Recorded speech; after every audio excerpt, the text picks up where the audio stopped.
이 자리에 나와 예배한 우리 모든 성도님 한 분 한 분이 하나님의 백성, 하나님의 자녀로 왕 같은 제사장으로 가정에서도 왕된 부모 되시길 주님의 이름으로 축원합니다. 아멘. 오늘 5월달 가정의 달 어버이 주일인데요. 자녀를 키운다는 게 정말 쉽지가 않습니다. 여간 어려운 일이 아닙니다. 아, 2명, 3명, 4명을 키우는 것은 더 어려운 일일 겁니다. 또 아이들이 내 마음처럼 자라가 주지 않다 보니까 그 아이를 이해하는 것도 힘이 들고 또 그 아이에게 바른 가치관과 양육을 한다는 것도 힘이 듭니다. 그래서 이 시대를 보면은 부모가 부모답지 못하게 아이들에게 끌려가는 경우가 상당히 많이 있어요. 또 시대가 인권, 자유 뭐 이런 걸 너무 강조하며 아이들이 방종을 일삼다 보니까 가정의 양육권도 무너지고 학교의 교권도 무너진 참 애가 타고 속이 터지는 그런 환경들을 저희가 맞닥뜨릴 때가 많이 있습니다. 여러분 그런데 그건 세속이고요. 세상이고요.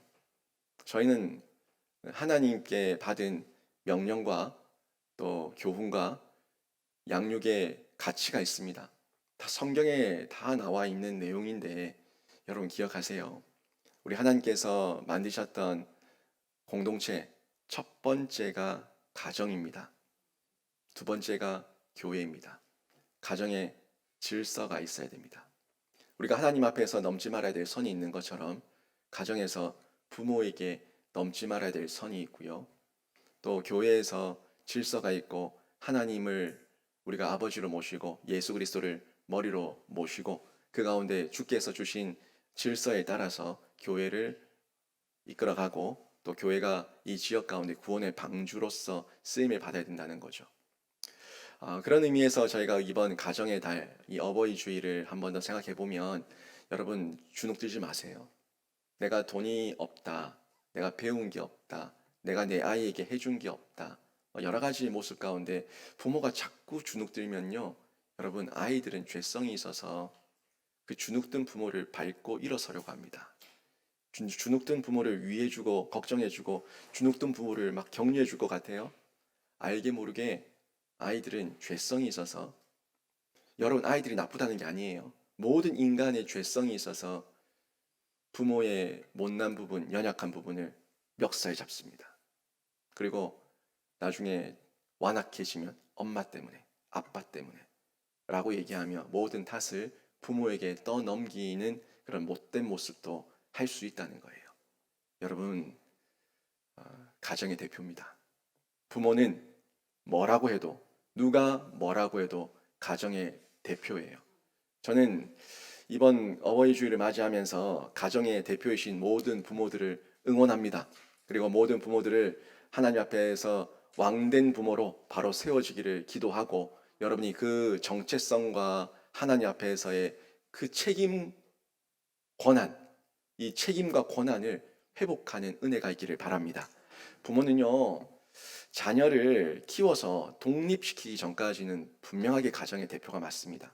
근데 자녀를 독립시키고 난 이후에도 부부가 돼서 가정을 떠나 보냈는데도 그 가정에 대해 가지고 뭐 콩나라 판나라 모든 것을 다 간섭하고 아이들의 어떤 부부 관계까지도 간섭을 하고 또 자녀 양육에 대해서 하나하나 다 트집을 잡는 건 옳지 않겠죠. 하지만 가이드라인은 정해 줄 수 있겠지만 그거를 너무 소소하게까지 간섭하는 거는 그건 옳지 않습니다만은 독립시키기 전까지는 부모가 할 수 있어요. 왜?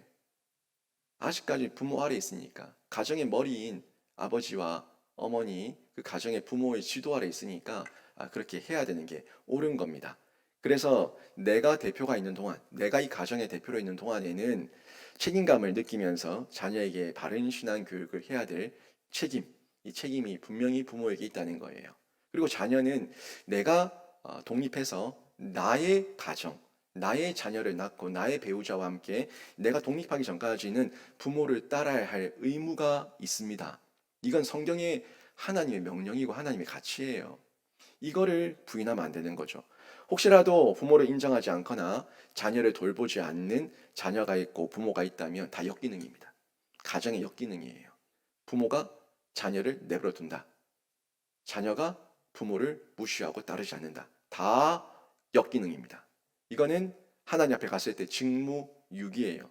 책임을 다하지 않았고 의무를 다하지 않았다는 것에 대해서 하나님께서 반드시 책임을 물으신다는 거예요. 성경에는 부모에게 순종하라는 말씀도 나오지만 자녀를 가르치라는 말씀도 분명히 나옵니다. 그게 뭐예요? 책임과 의무를 전달해 주고 있다는 거죠. 혹시 이유를 묻는 자녀들이 있다면 내가 왜 엄마를 따라야 되는데?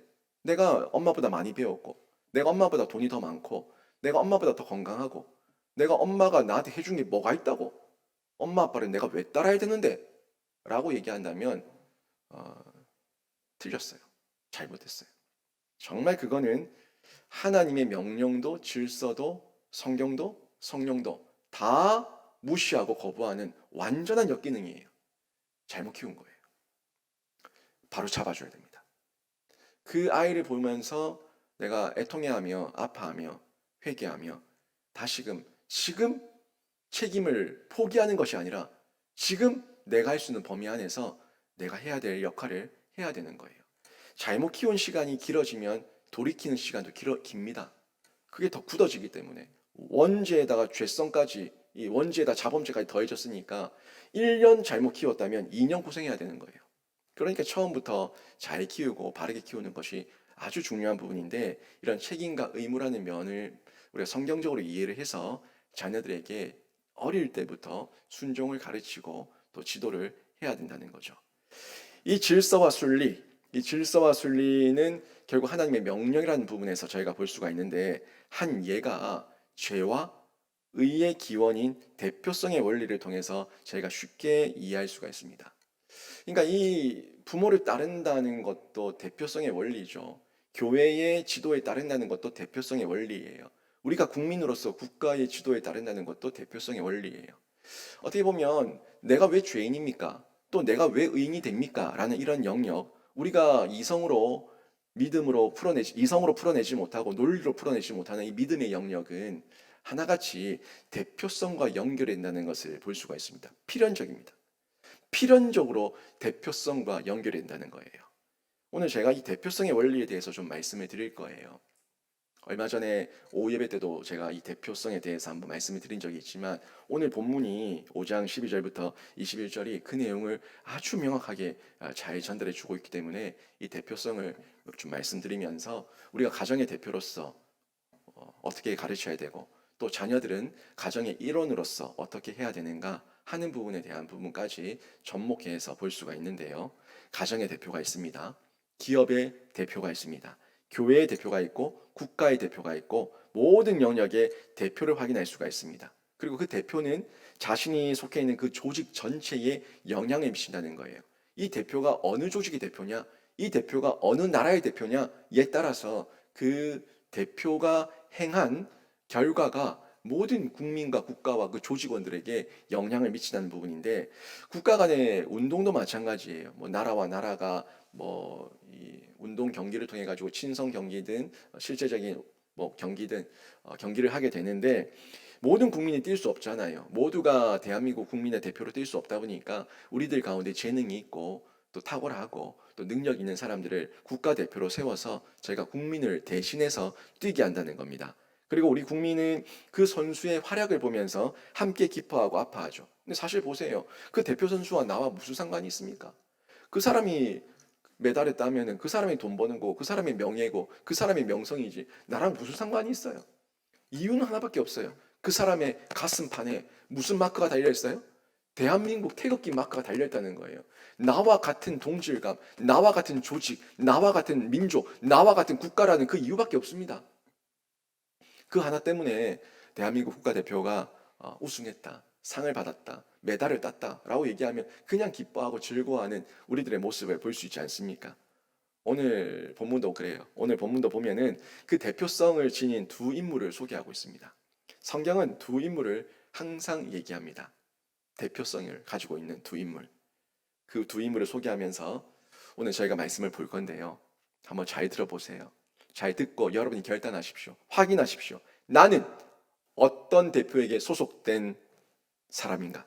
나는 어떤 대표에게 소속되었고 또 일상 중에 어떤 대표의 대리자로서 그 역할을 감당하고 있는가, 또 살아가야겠는가 하는 부분을 확인해 보시길 바랍니다.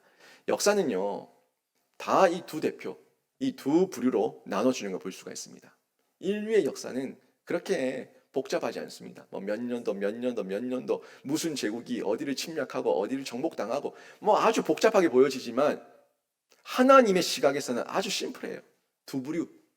두 부류로 나눠지는데 12절부터 21절의 내용은 결국 인류 역사의 축소판입니다.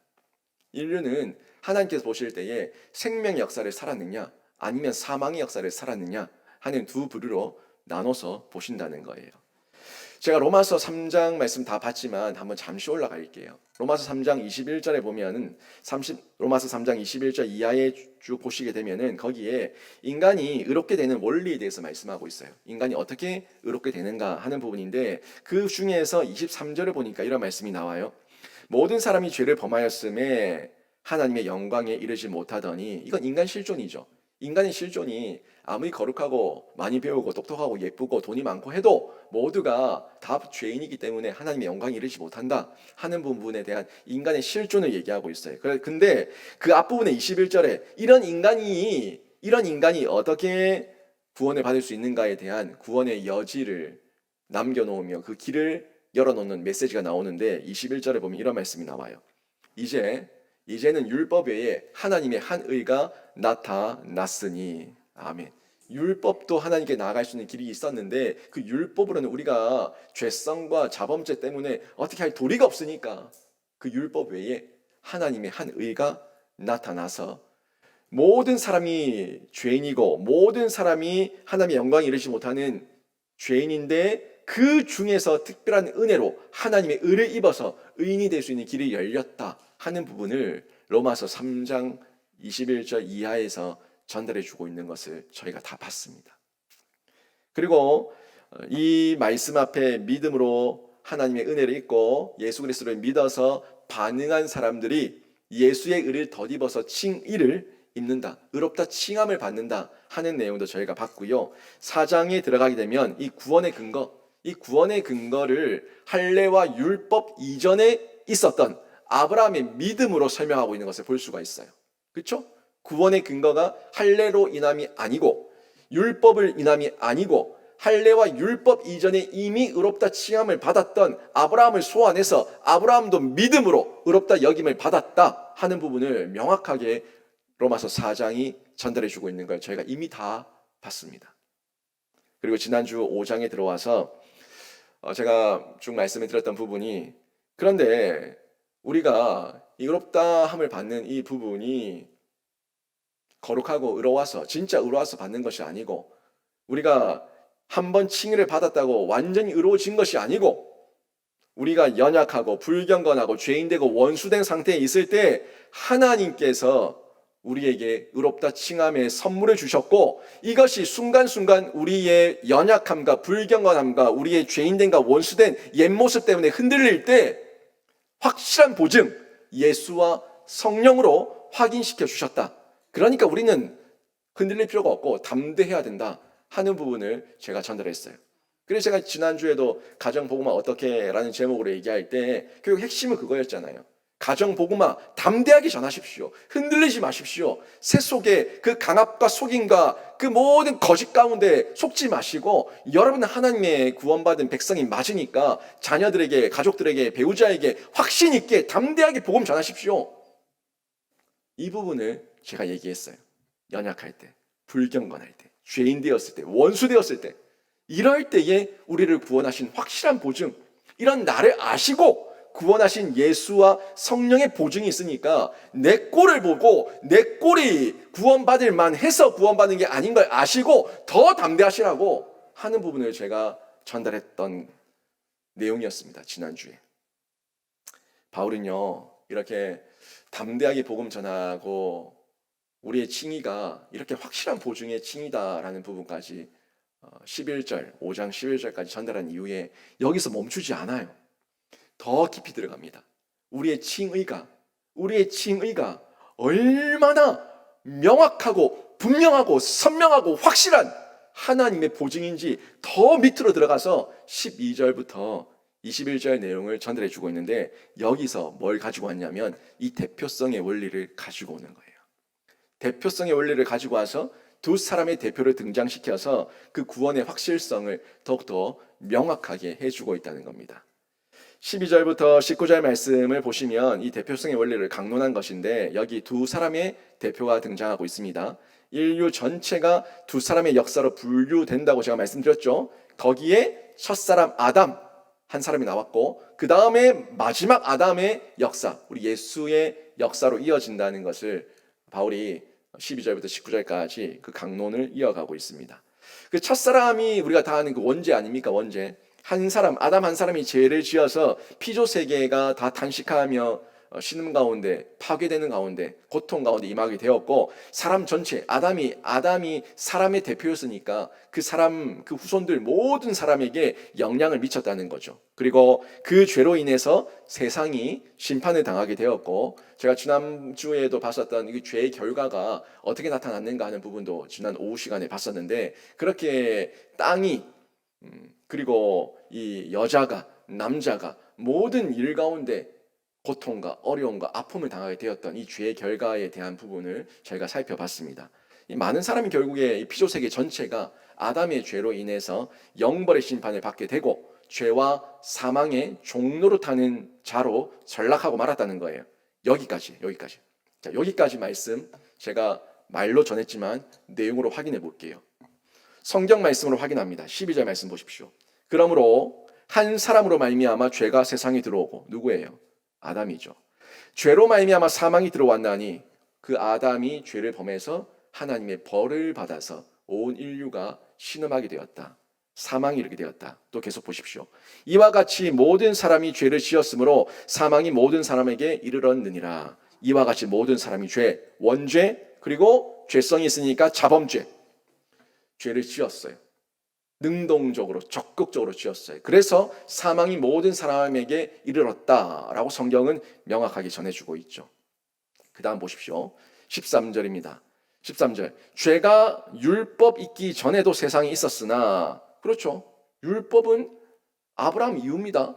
아브라함은 아담 이후입니다. 그러니까 당연히 아브라함도 원죄와 자범죄가 다 있는 사람이었고, 아브라함 한참 이후에 율법이 있었으니까 율법 있기 전에도 세상이 있었다. 죄가. 계속 보십시오. 율법이 없었을 때에는 죄를 죄로 여기지 아니하였느니라. 그때는요 죄를 몰랐어요. 죄가 죄인 줄 모르고 죄를 먹고 마시며 죄를 즐겼다는 거예요. 죄의 종로로 타면서 죄를 죄인 줄 모르고 죄를 먹고 마시는 일 가운데 있었다는 건데, 요게요 제가 전에 얘기했었지 않습니까? 우리를 죄짓게 하는 부분, 그 세 가지를 얘기할 때 마지막이 제가 죄의 시스템이었어요. 세상의 시스템. 내 마음의 부패성, 첫 번째 원죄죠. 그 다음에 사단 원흉, 내 마음 충동질하는. 세 번째, 죄 짓게 하는 세상 시스템. 여러분, 예수 안 믿고 세상 나가면요 그냥 기본적으로 술 마시게 돼 있어요. 예수 안 믿고 세상 나가면 기본적으로 2차, 3차 다니게 돼 있고요. 예수 안 믿고 세상 나가면요 그냥 기본적으로 부정부패 비리, 자기밖에 모르는 인간 탐욕 가운데 젖어들게 돼 있습니다. 다 그렇게 사는 것처럼 보이니까. 그게 죄의 시스템입니다. 세상의 시스템. 그냥 욕망을 따라서, 내 욕정을 따라서, 내 탐욕을 따라서 그냥 살아가게 만드는 시스템. 지금 이게 세상이 다 그렇게 사니까 우리 아이들이 죄를 죄로 여기지 못하는 거예요. 이 죄를 죄로 여기기 위해서는 하나님의 말씀이 들어가야지 말씀을 통해서 이게 죄구나 라는 걸 알게 되는 거예요. 그래서 하나님께서 그 죄를 향해서 질주하고 있는 우리들의 질주, 이 도발을 막기 위해서 의도적으로 율법을 주셨어요. 율법이 주어지니까 그제서야 정신을 차리고 이게 죄였네? 예전엔 죄인 줄 몰랐네. 이게 죄였네? 하는 걸 깨달은 거예요. 여러분, 우리가 예수 믿어서 성경을 읽어서 죄를 죄로 안 게 얼마나 많습니까? 아니면 죄를 죄인 줄 모른다고요. 그래서 이 율법을 갈라디아서에서 뭐라고 얘기합니까? 초등교사. 우리 애들은 죄를 죄인 줄 모릅니다. 이게 죽을지 살지 모르고 입에 집어넣고, 이게 죽을지 살지 모르고 손을 집어넣고, 이게 죽을지 살지 모르고 뛰어내린다고요. 그걸 모르니까 이러면 다쳐, 이러면 위험해, 이러면 죽어, 이러면 안 돼 하는 걸 초등교사 가르쳐 주는 거지 않습니까? 그게 그 아이들에게 선과 악을 분별해 줄 수 있는 어떤 기준이 되는 건데, 그런 것처럼 우리 영적인 영역에서도 하나님께서 초등학문, 초등교사로 율법을 주셨다는 것을 볼 수가 있습니다. 그리고 14절 보십시오. 그러나 아담으로부터 모세까지 아담의 범죄와 같은 죄를 짓지 아니한 자들까지도 사망이 왕노릇하였나니 아담은 오실 자의 모형이라. 보세요. 여기 보니까 아담으로부터 모세까지 아담의 범죄와 같은 죄를 짓지 아니한 자들. 누구예요? 우리입니다. 우리가 선악과를 따먹었어요? 안 따먹었어요. 아담의 범죄와 같은 죄를 우리는 짓지 않았습니다. 씹어 먹은 건 아담이고 딴 거는 하와고 건네준 것도 하와고 거기에 속은 것도 아담이고, 우리는요 선악과를 본 적도 없고 선악과를 만진 적도 없고 입에 씹은 적도 없어요. 근데 아담의 범죄와 같은 죄를 짓지 아니한 자들까지도 사망이 왕노릇하게 되었다. 이게 원죄를 얘기하고 있는 거 아닙니까? 아담이 우리의 대표이기 때문에. 성경은 이렇게 명확하게 얘기해 주고 있는데요. 첫사람 아담의 범죄를 범하지 않은 우리들까지도 모두 다 죄인 되어서 사망의 종이 되었습니다. 사망이 우리를 주관하고 있어요. 세상 사람들이 가장 무서워하는 게 결국은 죽음이에요. 세상 사람들이 가장 무서워하는 게 결국은 마지막 그 죽음이에요. 건강할 때는 내 안 죽는 거 안 두렵다. 뭐 마시고 죽지, 뭐 먹고 죽지, 뭐 이렇게 죽지 얘기하지만 정말 죽음이 문 앞에 왔을 때는 똥오줌 싸는 게 사람이에요. 죽기 싫어서. 자기가 어디로 와서 어디로 가는지 모르니까. 건강할 때야 허풍 떨면서 뭐 죽는 게 별거가 대수가 죽으면 그만이지 라고 얘기하지만 정말 죽음 앞에서는 똥오줌 싸는 사람들이 인간이란 얘기입니다. 그래서 그 죽음, 사망이 우리 인간의 왕노릇하고 있다는 거예요. 그러나 우리 하나님, 이 첫사람의 아담을 모형 삼으셔가지고 마지막 아담인 예수 그리스도를 계획하셨습니다. 첫사람 아담의 대표성을 모형 삼으셔서 마지막 아담의 예수 그리스도의 이 완벽한 실체로 하나님께서 계획하신 구원 계획이 있었다는 것을 성경이 전해주고 있는 거예요. 보세요. 14절 마지막 부분. 아담은 오실 자의 모형이라. 누굽니까? 오실 자가 예수 그리스도예요. 죄를 지은 모형이 아니라 대표성의 모형이에요.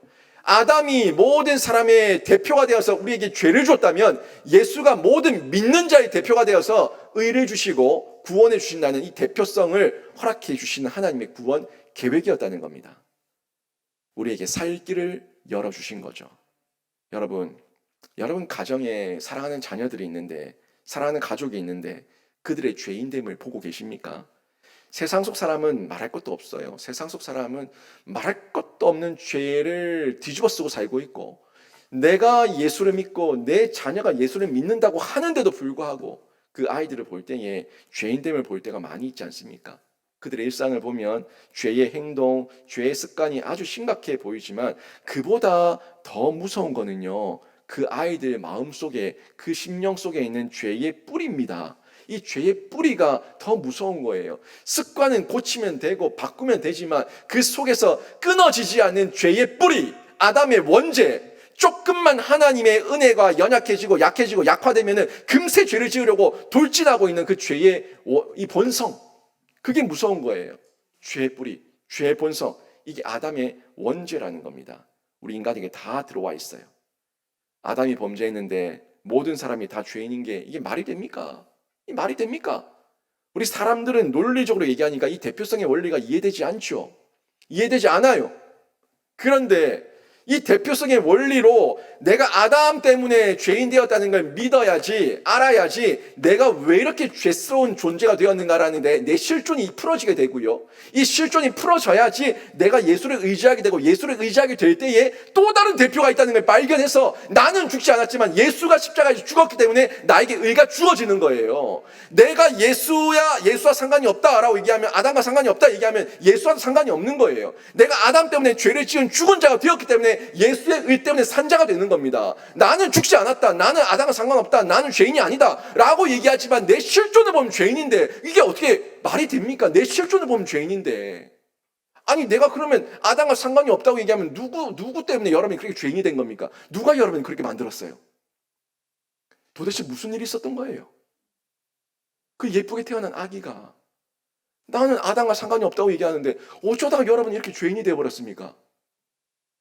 아담의 원죄가 나에게 받아들여져야지 내가 왜 죄의 뿌리가 있는가 하는 부분이 해결이 되는 거예요. 내가 사탄 새끼가 아니라 아담의 원죄 때문에 이런 연약함 가운데 있고 죄인된 모습으로, 불경한 모습으로, 원수된 모습으로 있지만 하나님께서는 거기서 끝나지 않으시고 또 다른 대표를 준비하셔서 나에게 의의 길을 열어놓으셨다는 거. 이게 놀라운 복 아닙니까?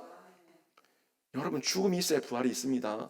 고난이 있어야 영광이 있는 거예요. 아담의 대표성을 인정해야지만 예수의 대표성이 나에게 주어지는 겁니다.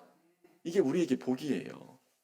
제가 이 대표성의 원리 참 이해하기 힘들지만 인간의 이성, 인간의 논리로는 이해 안 됩니다.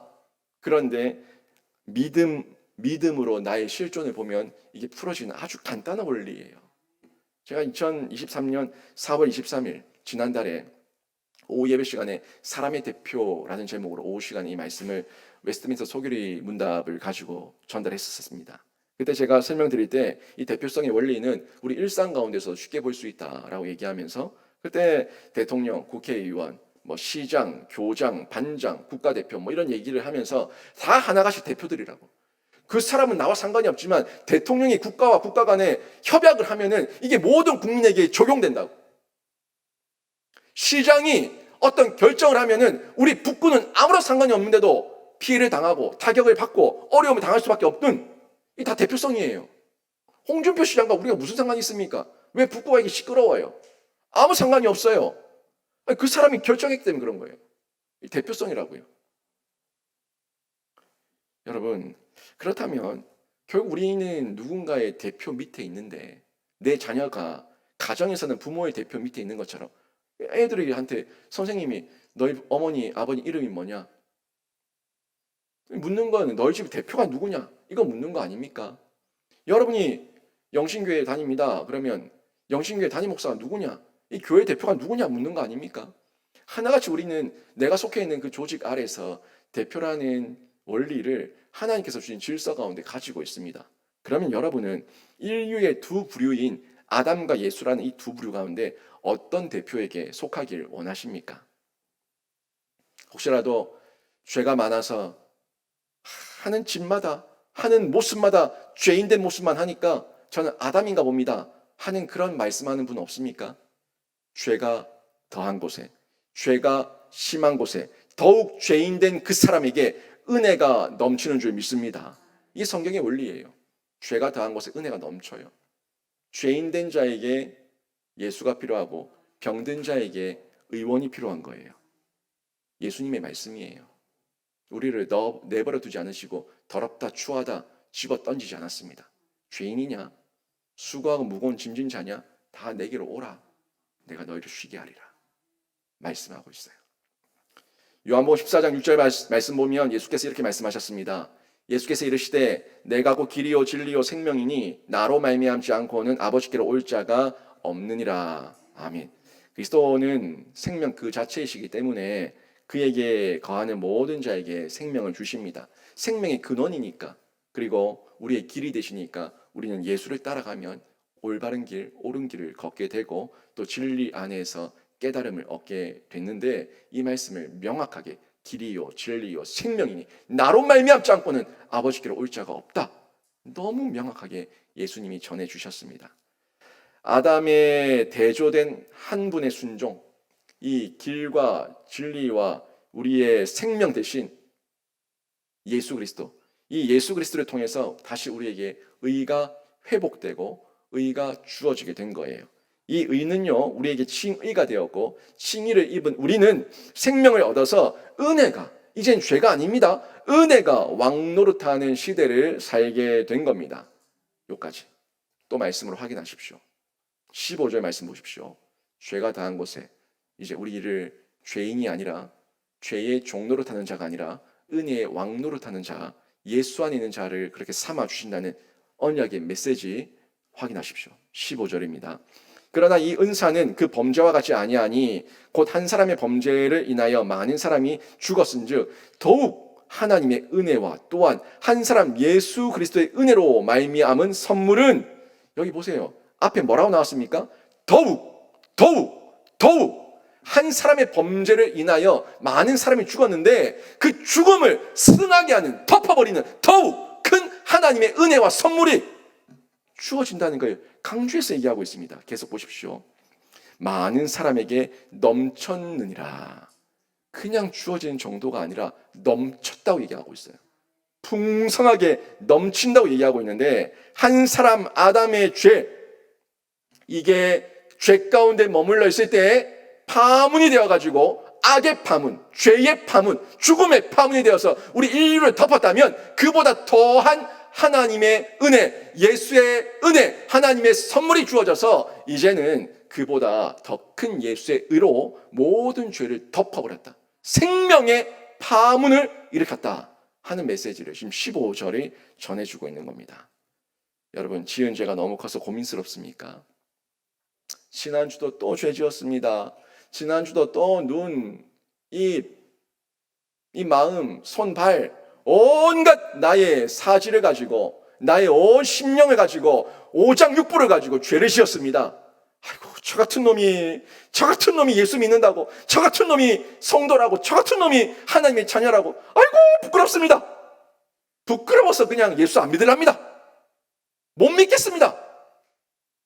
그 교만까지 꺾으시고, 그 자만과 교만과 강압과 속임까지도 여러분 내려놓으시라는 겁니다. 다 내려놓으시면 하나님의 은사는 죄와 악을 덮을 만큼 승하고 여러분을 더욱 의롭게 하시는 하나님의 은혜와 선물인 줄로 믿습니다. 이걸 바울이 지금 우리에게 설파하고 있는 거예요. 20절 보십시오. 20절. 그러나 죄가 더한 곳에 은혜가 더욱 넘쳤나니. 아멘. 이 은혜를 죄인인 우리가 받지 누가 받습니까? 우리가 받아야 되는 거예요. 이 말씀은 의인을 향해 주신 말씀이 아니라 죄인을 향해 주신 말씀인 줄로 믿으시길 바랍니다. 여러분 죄인이죠. 저 죄인이에요. 저와 여러분 죄인된 우리에게 주신 하나님의 언약의 메시지인 줄로 믿습니다. 누가복음 31절, 누가복음 5장 31절 32절 말씀 보십시오. 누가복음 5장 31절 32절 같이 한번 읽어볼까요? 예수께서 친히 하신 말씀입니다. 시작. 예수께서 대답하여 이르시되 건강한 자에게는 의사가 쓸데없고 병든 자에게라야 쓸데있나니 내가 의인을 부르러 온 것이 아니요 죄인을 불러 회개시키러 왔노라. 아멘. 예수의 은혜는 이미 아담의 원죄로 인해서 병들고 죽어가고 있는 저와 여러분, 산소호흡기 꺾고 있는 저와 여러분, 죽음 앞에서 벌벌 떨며 똥오줌 싸고 있는 저와 여러분, 어쩌나 어찌할 줄 몰라 갈 바를 몰라 헤매고 있는 저와 여러분, 저와 여러분에게 주신 하나님의 은혜고 선물이에요. 이 구원이에요. 이 구원을 우리가 받으면 사는 겁니다. 여러분, 이 은혜, 이 구원의 은혜, 지금도 여러분을 부르고 찾고 있는 하나님의 콜링을 받으시기를 주님의 이름으로 축원합니다. 17절 말씀 볼까요? 오늘 본문 17절입니다. 더욱 은혜와 의의 선물을 넘치게 받는 자들은, 보세요. 더욱 은혜와,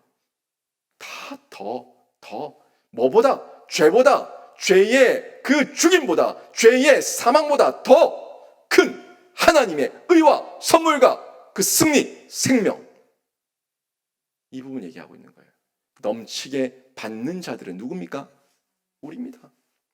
더욱 은혜와 의와 선물을 넘치게 받는 자들은 계속 있습니다. 한 분 예수 그리스도를 통하여 생명 안에서 왕노릇 하리로다. 아멘. 이제 우리는요 사단 마귀의 종노릇 하는 자가 아닙니다. 예수와 함께 있고 예수 안에 있으면 예수의 생명 안에서 왕노릇하는 왕같은 제사장임을 믿으시고, 여러분 가정에서도 자녀들을 양육하고 훈육하고 훈계할 때에 여러분이 자녀들에게 주눅들지 마시고 왕같은 부모로, 예수 믿는 부모로, 하나님의 권위를 받은 부모로, 책임을 맡은 부모로 더욱더 담대하시고 담력 있으시기를 주님의 이름으로 축원합니다. 그 가운데 필요한 건 지혜죠. 담력 있게, 용기 있게, 억압하는 것이 아니라 지혜롭게, 권위 있게, 온유하게, 하지만 얕볼 수 없게, 그 권위를 여러분이 세워가는 거예요. 근데 여러분이 많은 부모들이 무너질 때는 자신의 못난 모습만 보이는 거예요. 내가 이 아이에게 이것도 못해주고 저것도 못해주고. 아니, 세상적인 것만 못해주는 것만 왜 봅니까? 그 세상 사람이 줄 수 없는 하나님의 생명을 줬습니다. 하나님의 생명의 복음을 전했습니다. 그 세상 누구도 줄 수 없는 걸 여러분은 줬습니다. 그것만으로도 여러분은 이미 하나님 앞에 책임을 다했고 사명을 다했고 칭찬받을 만한 부모가 된 줄로 믿습니다. 그것만큼 포기하지 마시라는 거예요. 아이들이 생명을 받고 믿음이 생기면 부모에게 받은 이 신앙의 계대가 얼마나 귀하고 복되고 보석 같은 건지 그제서야 알게 됩니다. 저는 초등학교 5학년 때 예수를 믿었어요. 전 모태신앙이 아닙니다. 저희 부모도 모태신앙이 아니죠. 저희 부모가 1대, 제가 2대, 제 아이가 3대예요. 저희 아이 때에 저희 집안에 처음 모태신앙이 나왔어요. 저보다 제 아이가 더 복되지 않습니까? 더 복된 거예요. 복된 거예요. 정말 복된 거예요. 가정의 문화가 교회 문화, 성경 문화, 하나님 문화, 이 문화로 젖어 있으면은 성수주일로 애들이 고민할 것 같아요. 아니요. 당연히 주일입니다. 지금 이 아이들 세대에 스마트폰이 없었던 시대가 어떻게 있을 수가 있냐고 얘기하는 그 일상의 일반적인 그 법칙이 돼버린다는 거예요. 여러분, 우리 아이들은 스마트폰이 없었던 시대를 상상하지 못합니다. 그런 시대는 있을 수가 없고 있었어도 안 된다고 얘기해요. 왜요? 태어날 때부터 스마트폰이 있었으니까. 태어날 때부터 가정의 법칙이 성수주일이면 그 아이들은 결단코 성수주일하는 아이로 평생에 살아가게 될 줄로 믿습니다. 여러분, 이게 우리 아이의 일상이 되게 하세요. 우리 가정의 법칙이 되게 하세요. 그 어떤 경우에도 포기할 수 없는 우리 가정의 일상과 법칙. 마치 스마트폰이 없었던 걸 상상할 수 없다고 얘기하는 것처럼 교회를 어기고 주의를 어기는 것은 상상할 수가 없는 일이다. 우리 아이들의 일상이 되면 그 아이들이 세상이 감당치 못할 하나님의 자녀인 줄로 믿습니다. 은혜가 죄를 다 정복합니다. 결국 하나님의 의 가운데 있고 예수의 의를 덧입어서 그 성경과 성령을 우리 심령과 마음에 파수꾼에 세우고 살아가면 은혜가 우리 아이들을 넘보는 세속의 죄를 다 정복하는 거예요. 이 왕노릇하는 부분을 달리 말하면 그게 은혜가 죄를 다 정복한 겁니다. 왜 왕노릇입니까? 원죄의 죄를 이겼으니까 왕노릇이에요. 사망의 줄을 끊었으니까 왕노릇이에요. 은혜가 더 승하니까, 은혜가 죄와 사망을 덮어버리니까 왕노릇하는 겁니다. 그냥 왕이라는 단어를 여러분 좋아만 하지 마시고 왕이 되기 위해서는 힘이 있어야 됩니다. 왕이 되기 위해서는 법칙이 있어야 되고 원칙이 있어야 되고 왕이 되기 위해서는 더 이상 물러설 수 없는 마지노선, 그 경계선이 있어야 되는 거예요. 왕은 그냥 되는 게 아닙니다. 우리의 경계, 우리의 마지막 그 보루, 요셉, 산성, 구원의 뿔, 예수 그리스도, 이분과의 연합, 접속, 이걸 지키고 있을 때 은혜가 죄를 정복하고 여러분이 왕이 되고 여러분 자녀가 왕노릇하며 이 세상을 정복하는 자로 이길 수가 있는 거예요.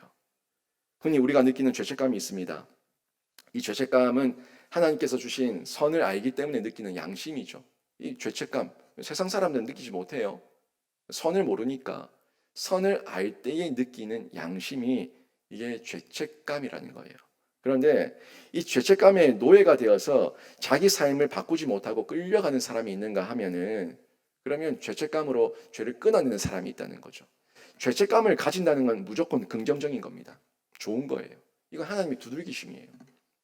구하고 두들기고 찾는 자들에게 하나님께서 그래도 어떻든 많이 배웠든 적게 배웠든 하나님 말씀 가운데 많이 들었든 적게 들었든 우리에게 이거 죄인데 너 그러면 안 되는데 라는 죄책감을 주신다고요.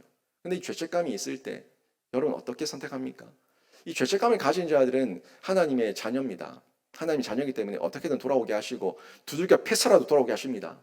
근데 이 죄책감을 느끼지 않는 사람은 아직 제가 얘기하는 게 아니고요.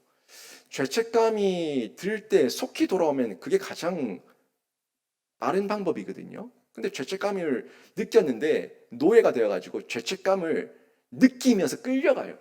이번만 더, 한 번만 더, 조금만 더. 아직은 계속 끌려가요. 노예가 되어서 질질 끌려가는 사람이 있는가 하면 자신의 죄책감 때문에 견딜 수 없는 하나님 앞에서의 죄송함과 수치심과 부끄러움과 이루 말할 수 없는 하나님 앞에 사랑의 반응 때문에 죄를 끊어내는 사람도 있다는 겁니다. 여러분 어떻게 합니까? 여러분 죄책감을 느낄 때 자꾸 자기 합리화하며 끌려다니고 있습니까? 아니면 죄를 끊어내십니까? 자꾸 끌려다니니까 하나님의 자녀인데 흔들리는 거예요. 내가 예수 믿는 사람 맞나? 내가 구원받은 자 맞나? 내가 이래가지고 내 아이에게 뭘 가르치겠노? 내가 이래가지고 아이고 나도 그냥 교회 좀 쉬자. 이런저런 생각으로 자꾸 미혹과 유혹과 강압과 속임을 당하는 겁니다. 다 사단 마귀가 이 죄책감 느끼는 사람들에게 어떻게든 걸려 넘어지게 하려고 하는 발악인데 이 원흉, 죄의 원흉, 사단 마귀 여기에 끌려가지 마시고 노예가 되지 마시고 죄책감을 느낄 때 이 죄책감은 하나님이 주신 아주 선한 사인이라는 것을 느끼시고 여러분이 즉시로 죄를 끊어내고 결단하는 신자가 되시길 주님의 이름으로 축원합니다. 그래야지 죄가 은혜 가운데 덮임받고 은혜가 죄를 덮어서 은혜가 왕노릇하는 삶을 살아가는 거예요. 여러분 죄책감을 느낄 때 회피하지 마시고 도망가지 마십시오. 때로는 내가 어떨 때는 죄책감 가운데 끊어내기도 하고 어떨 때는 끌려가는 것 같고 참 변덕스럽다. 내가 모르겠다. 이런 마음이 들 때도 있죠. 맞아요. 잘 보신 겁니다. 우리의 모습이 굉장히 변덕스럽습니다. 날씨처럼. 어떤 날은 신본주의자였다가 어떤 날은 현실주의자였다가 어떤 날은 패배주의자였다가 왔다 갔다 한다고요. 하나님 믿습니다. 그랬다가 현실주의자. 현실이 아니잖아 현실이 라고 얘기하면서 하나님 고세 또 팔아먹어버리고 나중에 또 지고 나면 아이고 하나님이 맞았는데 역시 나는 또 졌다 으이구 패배주의자. 신본주의자, 현실주의자, 패배주의자 왔다리 갔다리 하면서 늘 변덕스럽게 여러분의 마음이 요동치죠. 여러분 이런 자신을 볼 때에 우리가 기억해야 될 건 오늘 말씀이에요.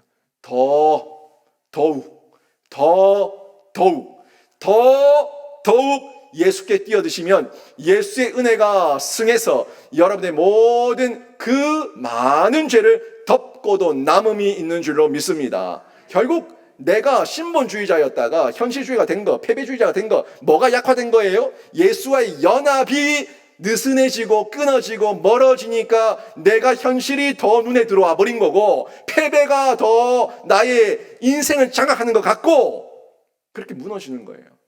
여러분이 예수와 날마다 연합하고 여러분 심령과 마음에 성경과 성령의 파수꾼을 세운다면 여러분은 날마다 이길 수 있습니다. 이겼을 때 그 결과가 어떻게 되는지 오늘 말씀이 또 전해주고 있습니다. 말씀을 확인하시죠.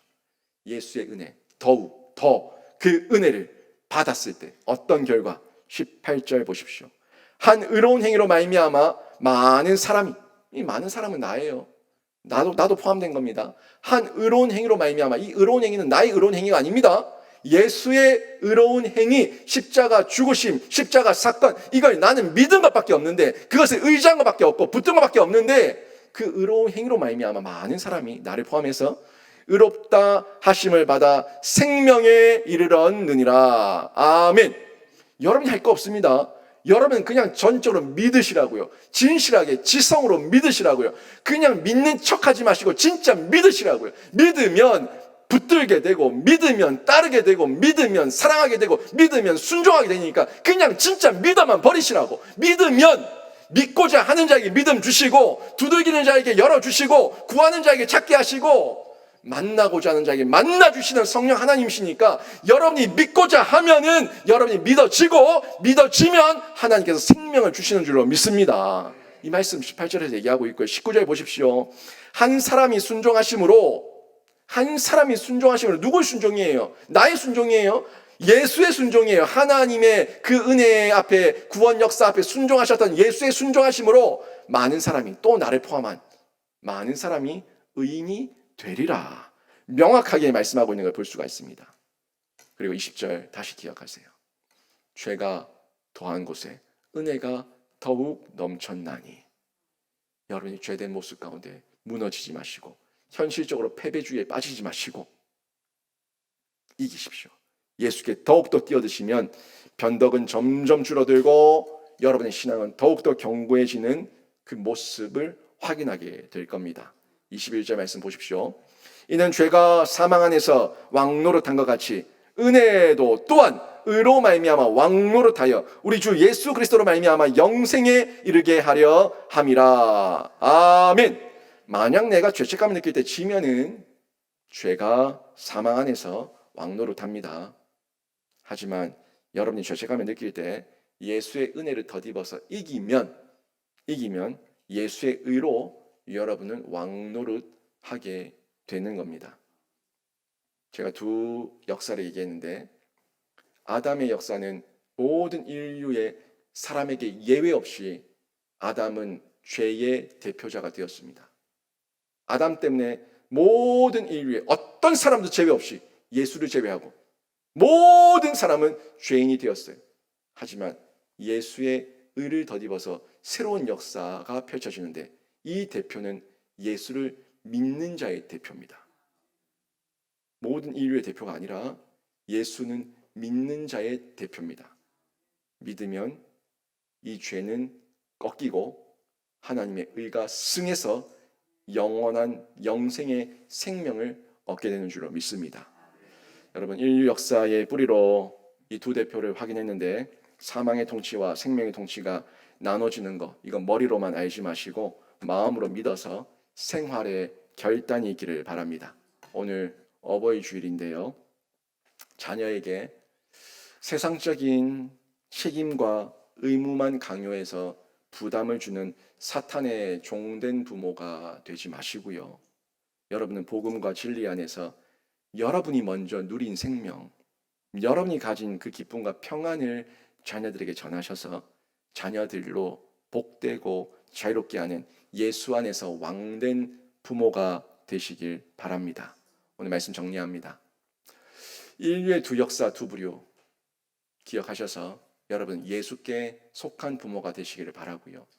죄가 더한 곳에 은혜가 더한다고는 이 말씀 기억하셔서 예수의 은혜 가운데 온전히 젖어드시고 그 은혜만 가족과 자녀들에게 전파하셔서 자랑하는 부모 되시길 바랍니다. 은혜가 죄를 다 정복합니다.